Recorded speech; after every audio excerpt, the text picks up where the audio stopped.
CCTV footage বিশ্লেষণে সাংবাদিক তুহিন হত্যা মামলায় সরাসরি ৮ জনের সম্পৃক্ততার প্রমাণ মিলেছে বলে জানিয়েছেন Gazipur metropolitan police commissioner doctor Mohammad Nazmul Karim Khan. এর মধ্যে ৭ জনকে এরই মধ্যে গ্রেফতার করেছে পুলিশ। শনিবার গাজীপুর মেট্রোপলিটনে প্রেস ব্রিফিংয়ে এসব তথ্য জানান তিনি।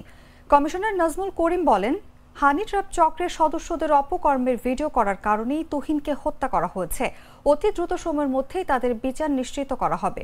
আসামিদের গ্রেফতার করার পাশাপাশি হত্যার অস্ত্র উদ্ধার, সিসিটিভি ফুটেজ অধিকাংশ প্রমাণ হাতে রয়েছে বলেও জানান তিনি। এদিকে গাজীপুরের সাংবাদিক আসাদুজ্জামান তুহিন হত্যায় জড়িত থাকার কথা স্বীকার করেছে অন্যতম আসামি স্বাধীন।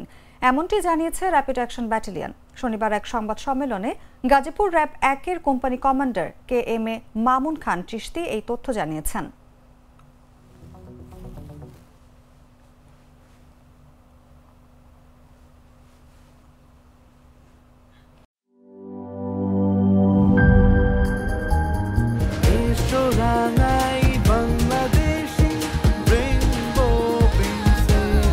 রেইনবো পেইন্টস, ছড়াও জীবনের রং।